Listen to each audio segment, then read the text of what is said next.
Sa ngalan ng Ama at ng Anak at ng Espiritu Santo. Amen. Ang pagpapala ng ating Panginoong Heso Kristo, ang pag-ibig ng Diyos Ama, at ang makikipagkaisa ng Espiritu Santo naway sumainyong lahat. At sumayo rin. Ngayon po ay ang pagtatapos ng ating Flores de Maria. Kasasabayan natin ang Santa Cruzan ngayong linggo kung saan ating ipinagdiriwang ang dakilang kapistahan ng 3 persona sa isang Diyos. At atin din pong pinagdiriwang ang Basic Ecclesial Community Sunday. Mga kapatid, aminin natin ang ating mga kasalanan upang tayo'y maging marapat gumanap sa banal na pagdiriwang. Inaamin ko sa makapangyarihang Diyos at sa inyo mga kapatid, na lubha akong nagkasala sa isip, sa salita at sa gawa, at sa aking pagkukulang. Kaya isinasamo ko sa mahal na Birhen Maria, sa lahat ng mga anghel at mga banal, at sa inyo mga kapatid, na ako'y panalangin sa Panginoong ating Diyos. Kawaan tayo ng makapangyarihang Diyos, patawarin tayo sa ating mga kasalanan at patnubayan tayo sa buhay na walang hanggan. Amen. Panginoon, kaawaan mo kami. Panginoon, kaawaan mo kami.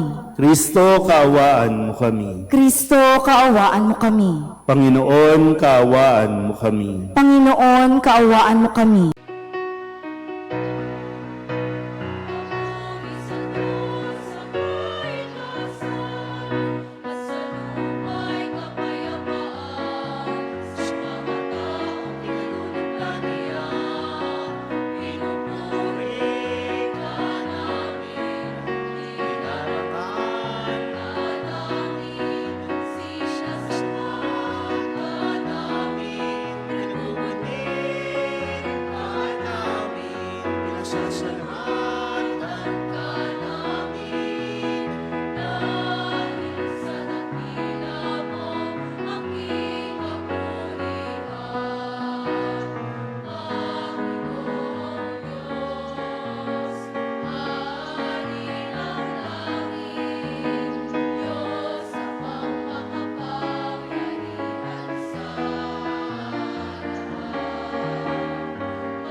Manalangin tayo.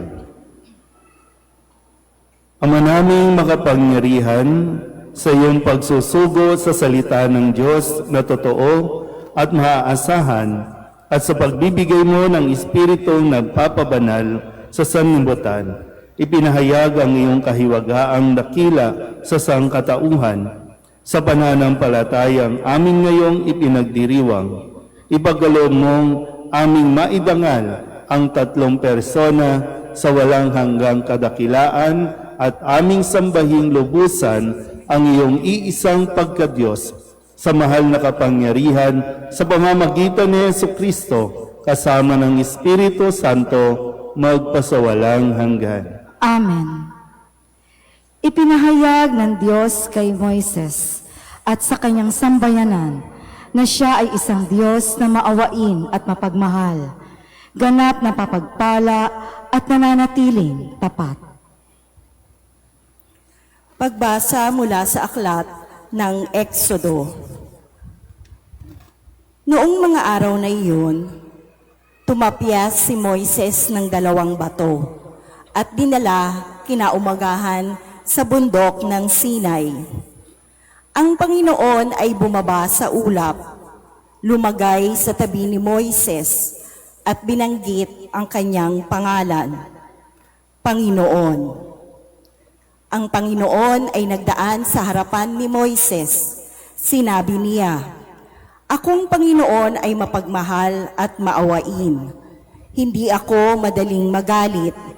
Patuloy kong ipinadarama ang aking pag-ibig at ako'y nananatiling tapat."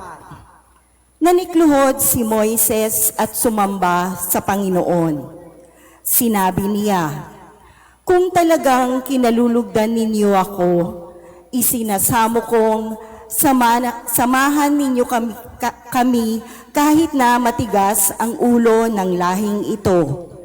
Patawarin na ninyo kami at tanggapin bilang inyong bayan." Ang salita ng Diyos. Salamat sa Diyos.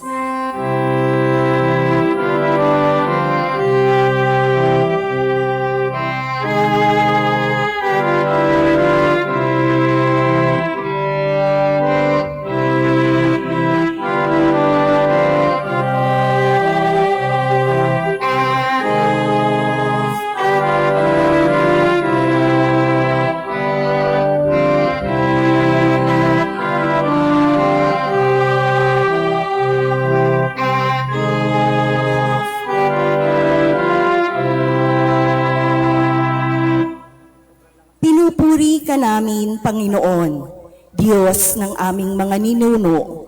Karapat-dapat kang ipagdangal at dakilain magpakailanman. Purihin ang iyong banal at maluwalhating pangalan.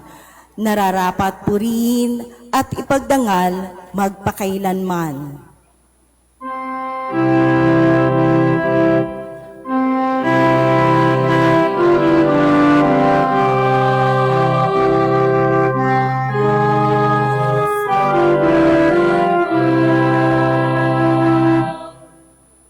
Purihin ka sa iyong banal at marangal na tahanan.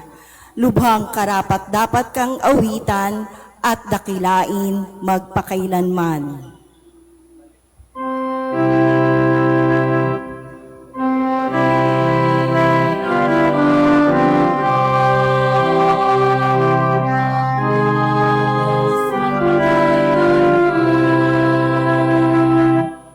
Purihin ka na nakaluklok sa maringal mong trono, karapat-dapat kang awitan at dakilain magpakailanman.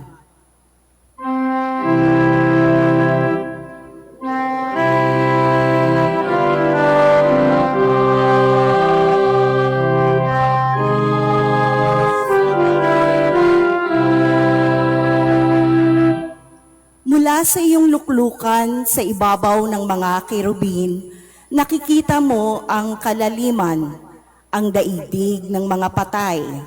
Karapat-dapat kang purihin at dakilain magpakailanman.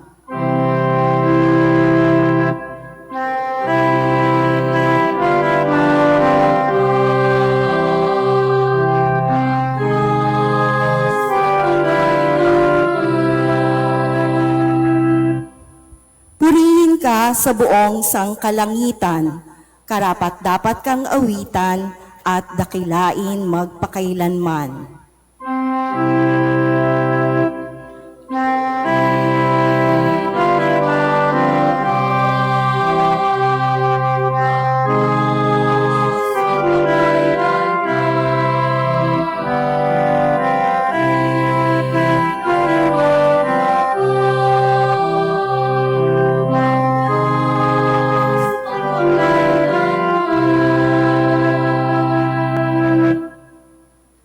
Napapaloob sa buhay ng isang Kristiyano ang biyaya, pag-ibig at pakikiisa.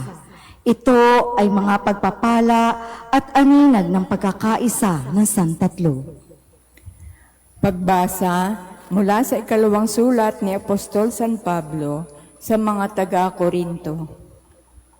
Mga kapatid, sikapin ninyong maging ganap at sundin ninyo ang mga payo ko. Magkaisa kayo at mamuhay ng payapa. Sa gayon, sasainyo ang Diyos ng pag-ibig at kapayapaan. Magbatian kayo bilang magkakapatid kay Kristo. Kinukumusta kayo ng lahat ng mga kapatid sa simbahan. Naway sumainyong lahat ang pagpapala ng Panginoong Kristo, ang pag-ibig ng Diyos at ang pakikipagkaisa ng Espiritu Santo. Ang salita ng Diyos. Salamat sa Diyos. Magsitayo na po ang lahat.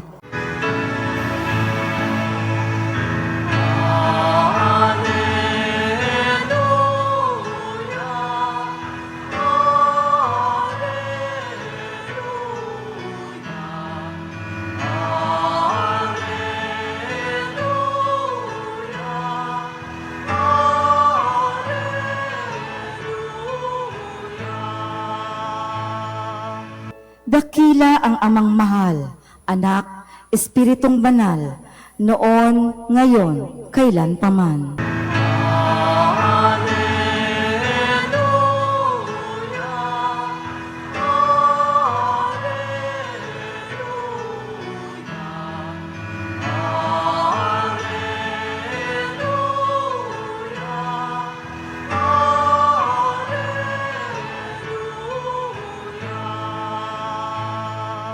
Sumainyo ang Panginoon. At sumaiyo rin.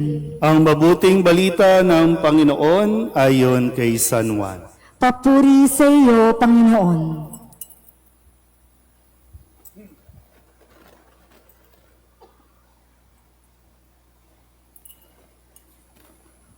Gayon na lamang ang pag-ibig ng Diyos sa sanlibutan. Kaya ibinigay niya ang kanyang bugtong na anak upang ang sumampalataya sa Kanya ay hindi mapahamak, kundi magkaroon ng buhay na walang hanggan. Sapagkat sinugo ng Diyos ang Kanyang anak, hindi upang hatulang maparusahan ang sanlibutan, kundi upang iligtas ito sa pamamagitan niya. Hindi hinahatulang maparusahan ang nananampalataya sa bugtong na anak ng Diyos. Ngunit hinatulan ng parusahan ang hindi nananampalataya sa Kanya. Ang mabuting balita ng Panginoon. Pinupuri ka namin, Panginoong Hesukristo. Palapakan natin ang Panginoon.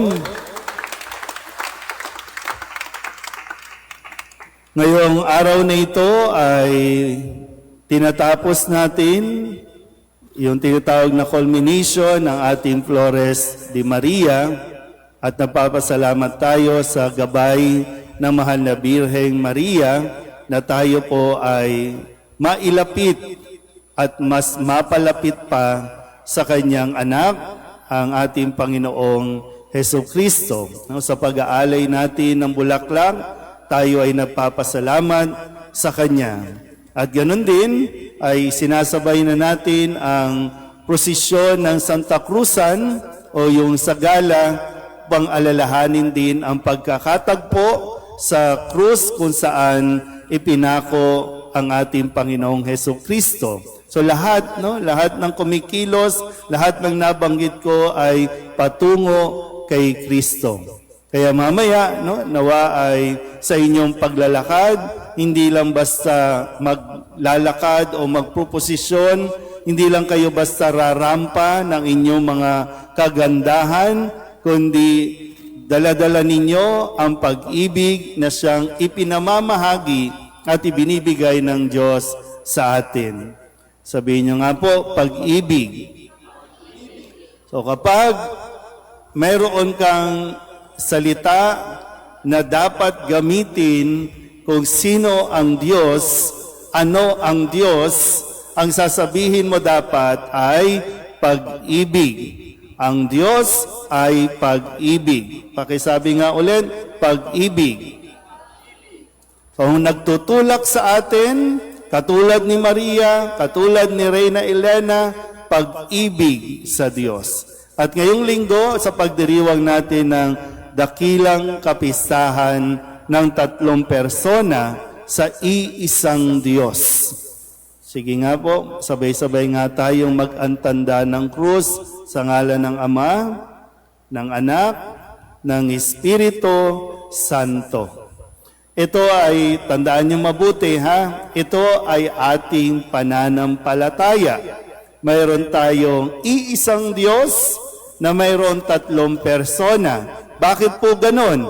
Kaya ang tawag dito, isa sa mga hiwaga o misteryo ng ating pananampalataya na kahit sinong pinakamatalinong tao sa mundong ito, hindi kakayanin na maipaliwanag ang misteryong ito, lalo tigin kung ito ay hindi ipapahintulot ng ating Panginoon. So may bahagi tayo ng pananampalataya na kaya natin nauunawaan ay dahil ipinagkakaloob sa atin ng biyaya na maunawaan ito. Sabay-sabay tayo ulit. Ama, Anak, at Espiritu Santo. So ang tawag natin dyan, Santissima Trinidad. Bukod sa 3 persona, ang tawag din natin dyan, Holy Trinity o banal na santatlo. Kapag mayroong nagtanong sa inyo, bakit ganyan ang pananampalataya ninyo? Iisa lang naman ang Diyos. Huwag ka nang makipagtalo. Tama naman, iisa lang ang Diyos. Pero sa atin, sa pananampalataya natin, ang iisang Diyos na ito ay nagpakilala sa atin unti-unti. Nagpakilala ang Diyos bilang Ama, nagpakilala ang Diyos bilang Anak, nagpakilala ang Diyos bilang Espiritu Santo. Wala kang makikita, wala kang mababasa sa Biblia tungkol sa salita o hindi man kasi minsan pag sinabi ng ibang reliyon, wala namang nakasulat sa Biblia. Tama naman yan, wala naman talagang nakasulat. Kahit pagbalik-baliktarin mo ang Biblia, walang nakasulat na Santissima Trinidad, Holy Trinity, banal na santatlo. Wala dyan. Pero pakatandaan mo, mismong ang Panginoong Hesukristo ang nagpahayag nang isugo niya ang kanyang mga alagad na sinabing, umayo kayo, binyagan ninyo sila sa ngalan ng Ama at ng Anak at ng Espiritu Santo. So ngayon, kung hindi pa rin sila kumbensido, sabihin nyo, wala kang pake. Pero dapat tayong mga Katoliko, dahil ito ang pananampalataya natin, hanggang kamatayan atin itong yayakapin. Isang araw, magiging maliwanag ito sa atin, lalo tigit kung makikita natin ang Diyos sa 3 persona. Hindi pa naman sa ngayon, pero inaasam natin na makita natin yan. Kaya wag ninyong ikakahiya na ipakita ang inyong pananampalataya kahit saan tayo magpunta. Wag kang mahihiyang mag-antanda ng krus. Sabay-sabay nga ulit, Ama, Anak, at Espiritu Santo. Huwag ka nang magpapakyut ng kung ano-anong mga sign-sign dahil sa tuwing nag-aantanda tayo ng krus, ina-acknowledge at ipinapahayag natin ang ating pananampalataya. Sabay-sabay ulit, Ama, Anak, at Espiritu Santo. At tandaan niyo po, no? Bagaman alam ko napakalawak pa at napakadami pang pwedeng ipaliwanag, pero sa simpleng paraan, paano ba natin maunawaan ang tatlong persona sa iisang Diyos? Sundan niyo po ako ha. Ilagay ang kamay sa noo. Tandaan niyo po, ang Diyos Ama, ang karunungan ng Diyos Ama ay hindi natin talagang matatarok, pero papahintulutan tayo ng Diyos na makilala at maunawaan natin siya. Baba, anak, ang pag-ibig o ang lalim ng pag-ibig ng Diyos na ipinakita sa pamamagitan ng anak, ang ating Panginoong Jesucristo, ay gayon na lamang na wala nang iba pang makakatapat o makakatulad, pero laging sinasabi kung gaano tayo kamahal ng Diyos. At panghuli, Espiritu Santo, na ang Diyos sa simula hanggang sa wakas, kasama natin, pumapatnubay at nagiging gabay natin. So, sino ang Diyos natin? Ano ang Diyos natin?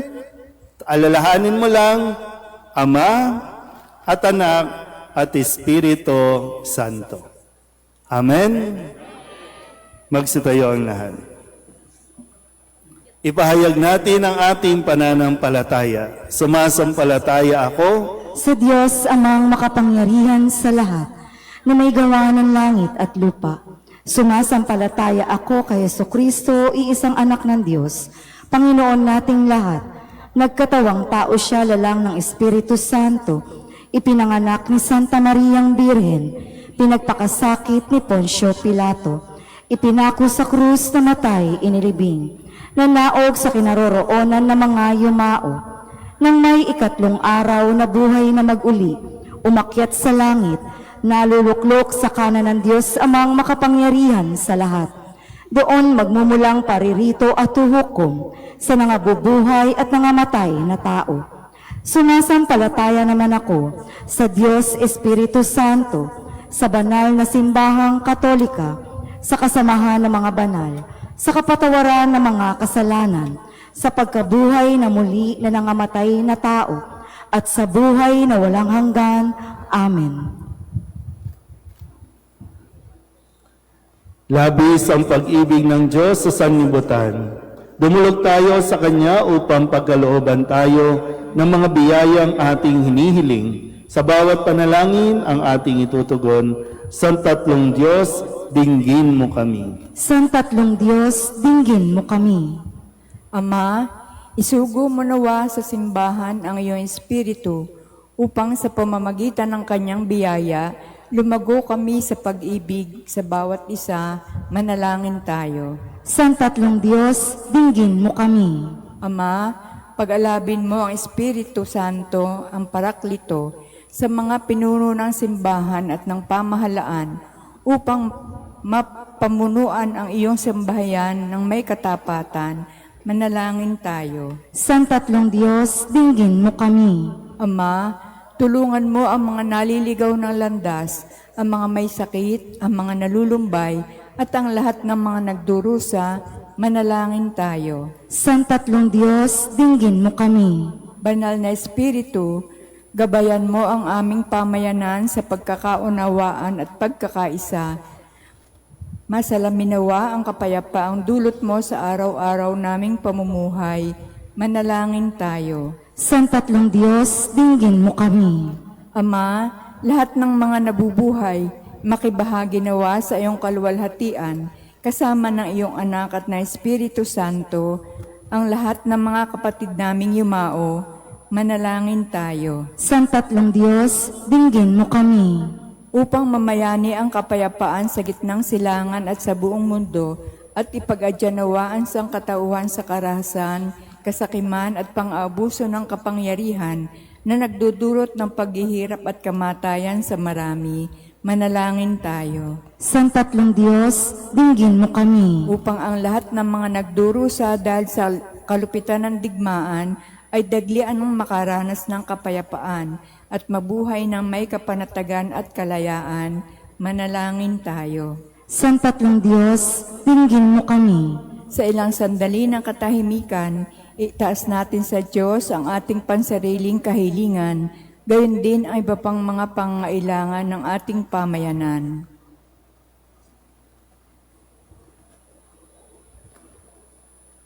Manalangin tayo. Sang tatlong Diyos, dinggin mo kami. Ang lahat ng ito ay iniling namin sa ngalan ni Kristo ang aming Panginoon. Amen. Magsiupo na po ang lahat.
Manalangin kayo mga kapatid upang paghahain natin ay kalugdan ng Diyos amang makapangyarihan. Tanggapin nawa ng Panginoon itong paghahain sa iyong mga kamay, sa kapurihan niya at karangalan, sa ating kapakinabangan at sa buong sambayanan niyang banal. Ama naming lumikha, gawin mong banal ang mga alay na aming inihanda. Ngayong aming sinasamba at sinasambit ang ngalan mong dakila at pakundangan sa mga alay na ngayon nasa dambana. Kami naway maging laging nakalaan sa iyong adhika sa pamamagitan ni Jesu Kristo kasama ng Espiritu Santo magpasawalang hanggan. Amen. Sumainyo ang Panginoon. At sumayo rin. Itaas sa Diyos ang inyong puso at diwa. Itinaas na namin sa Panginoon. Pasalamatan natin ang Panginoong ating Diyos. Marapat na siya ay pasalamatan. Ama naming makapangyarihan, tunay ngang marapat na ikaw ay aming pasalamatan. Kaysa ng iyong anak at ng Espiritu Santo, ikaw ay iisang Diyos na pinapanginoon ng mga tao. Ang iyong anak at Espiritu ay di naiiba sa pagka-Diyos mo. Ano pat kahit tatlo'y iisang Diyos na totoo. Ang kadakilaan mong ipinahihiwatig upang aming panaligan ay siya rin naming sinasampalatayanan tungkol sa iyong anak at Espiritong Banal, bagamat may tanging pag-iral ang bawat isa. Iisang Diyos pa rin ang aming sinasamba. Sa kapangyarihang taglay ay walang pagkakaiba. Kaya kaysa ng mga anghel na nagsisiawit ng papuri sa iyo na walang humpay sa kalangitan, kami nagbubunyi sa iyong kadakilaan.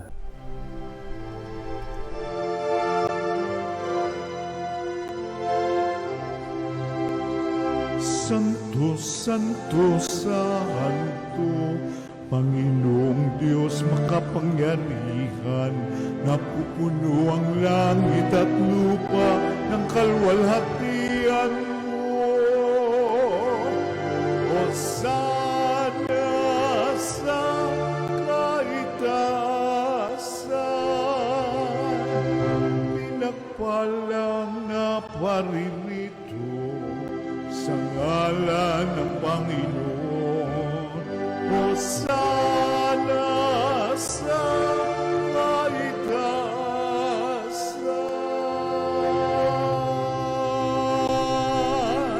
Ama naming banal, ikaw ang bukal ng tanang kabanalan. Kaya't sa pamamagitan ng iyong Espiritu, gawin mong banal ang kaloob na ito upang para sa aming maging katawan at dugo ng aming Panginoong Hesu Kristo.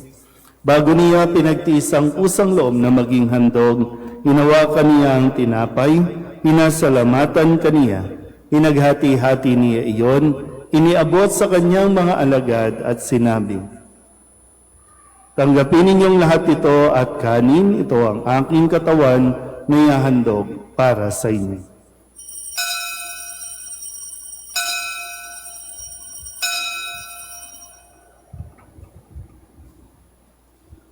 Gayun din naman nang matapos ang hapunan, hinawakan niya ang kalis, muli kaniyang pinasalamatan, iniabot niya ang kalis sa kanyang mga alagad at sinabi, "Tanggapin ninyong lahat ito at inumin. Ito ang kalis ng aking dugo ng bago at walang hanggang tipan. Ang aking dugo na ibubuhos para sa inyo at para sa lahat sa ikapagpapatawad ng mga kasalanan. Gawin ninyo ito sa pag-alaala sa akin."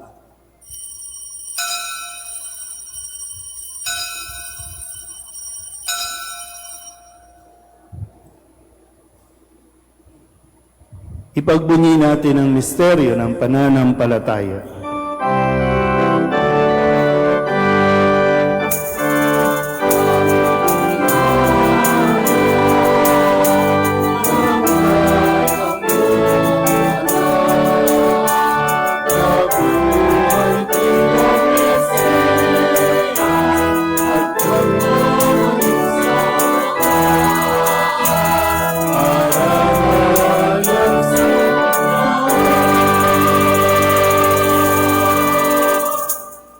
Ama, ginagawa namin ngayon ang pag-alaala sa pagkamatay at muling pagkabuhay ng iyong anak. Kaya tiniaalay namin sa iyo ang tinapay na nagbibigay buhay at ang kalis na nagkakaloob ng kaligtasan. Kami nagpapasalamat dahil kami iyong minarapat na tumayo sa harap mo para maglingkod sa iyo.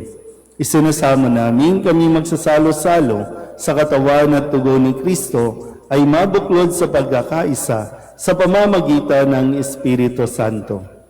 Ama, lingapin mo ang iyong simbahang laganap sa buong daigdig. Puspusin mo kami sa pag-ibig kaysa ni Leo na aming Papa at ni Jose na aming Obispo at ng Tanang Kaparian. Alalahanin mo rin ang mga kapatid naming nahimlay na may pag-asang sila'y muling mabubuhay, gayon din ang lahat ng mga pumanaw. Kawaan mo sila at patuloyin sa iyong kaliwanagan. Kawaan mo at pagindapating kaming lahat na makasalo sa iyong buhay na walang wakas. Kaysa ng mahal na Birhen Maria ni Ina ng Diyos, ng kabiyak ng puso niyang si San Jose, kaysa ng mga apostol at ng lahat ng mga banal na namuhay dito sa daigdig ng kalugod-lugod sa iyo, may ipagdiwang nawa namin ang papupuri sa ikararangal mo sa pamamagitan ng iyong anak na aming Panginoong Heso Kristo. Sa pamamagitan ni Kristo, kasama niya at sa Kanya, ang lahat ng parangal at papuri ay sa iyo, Diyos amang makapangyarihan, kasama ng Espiritu Santo, magpasawalang hanggan.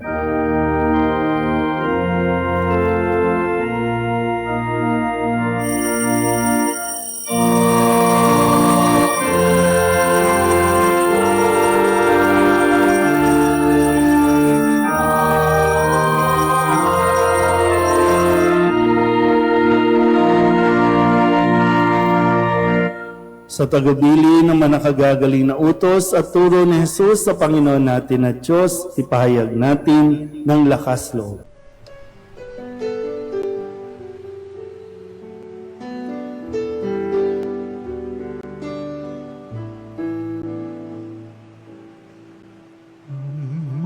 namin sumasalang ka, sambahin ang ngalan mo, mapasamin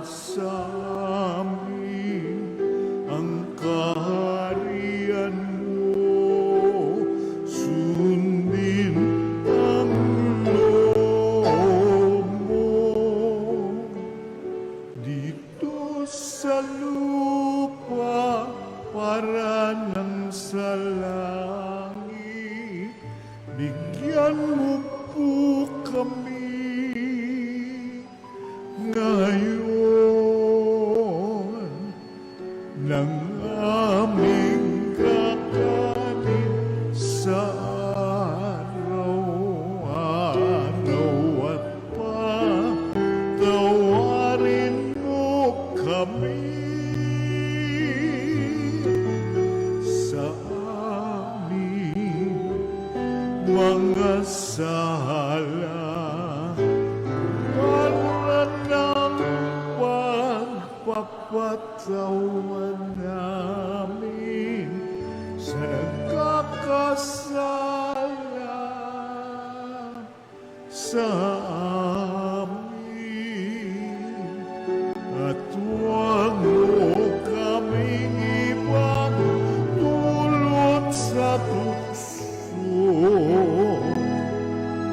at yadya mo kami sa lahat ng masama.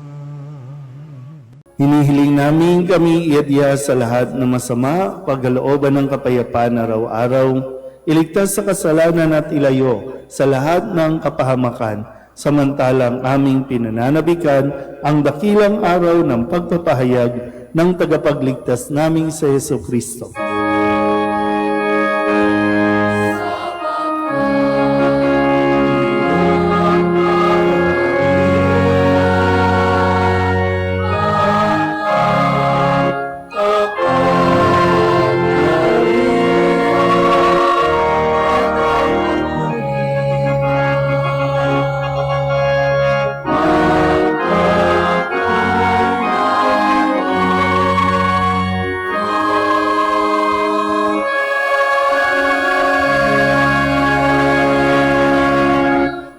Panginoong Heso Kristo, sinabi mo sa iyong mga apostol, kapayapaan ang iniiwan ko sa inyo, ang aking kapayapaan ang binibigay ko sa inyo.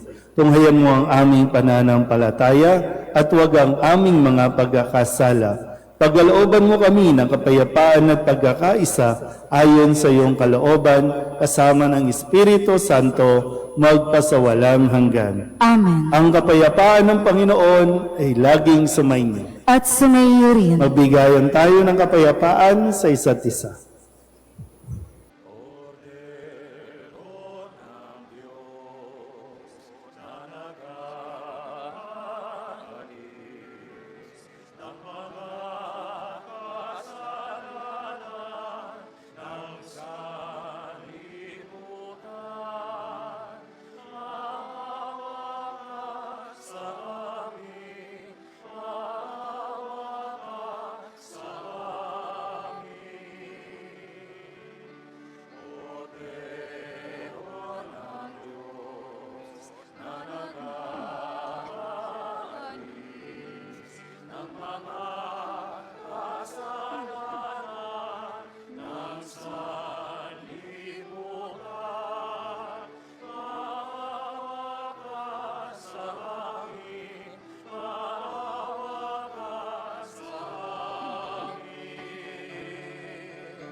Ito ang kordero ng Diyos. Ito ang nag-aalis ng mga kasalanan ng sanlibutan.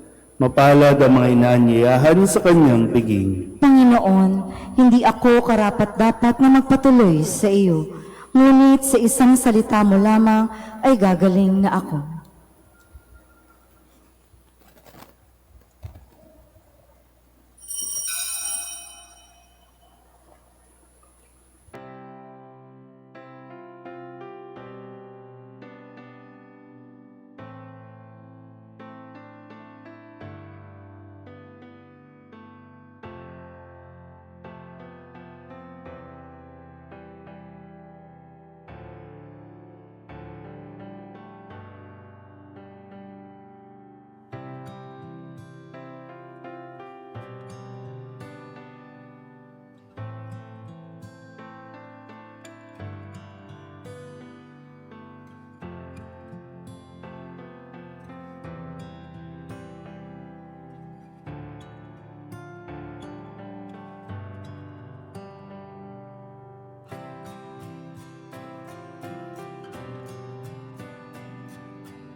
Manalangin tayo. Ama naming mapagmahal, mapakinabangan nawa ng aming buong katauhan ang pagtanggap namin sa mga banal na pinagsaluhan at ang aming pagsamba ng may pananampalatayang lubusan sa tatlong persona ng iisang Diyos lamang sa pamamagitan ni Jesucristo kasama ng Espiritu Santo magpasawalang hanggan. Amen. Sumainyo ang Panginoon. At sumayo rin. Iyukunin niyo ang inyong mga ulo at tanggapin ang pagpapala ng Diyos. Gawaran nawa kayo ng pagpapala ng maawaing Diyos upang lagi ninyong mapahalagahan ang kanyang karunungan, nagdudulot ng kaligtasang walang hanggan. Amen. Gawaran nawa ng katatagan ng Diyos ang inyong pananampalataya na nasasalig sa kanyang pagmamahal upang mamalagi kayong nagsisikap gumawa ng kabutihan ngayon at magpasawalang hanggan. Amen. Patnubayan nawa ng Diyos ang inyong paglakad sa daang hahantong sa Kanya upang inyong taluntunin ang landas ng pag-ibig at kapayapaang walang hanggan. Amen. At pagpalain kayo ng makapangyarihang Diyos, Ama at Anak at Espiritu Santo. Amen. Tapos ang banal na misa, humayo tayo sa kapayapaan ni Kristo. Salamat sa Diyos.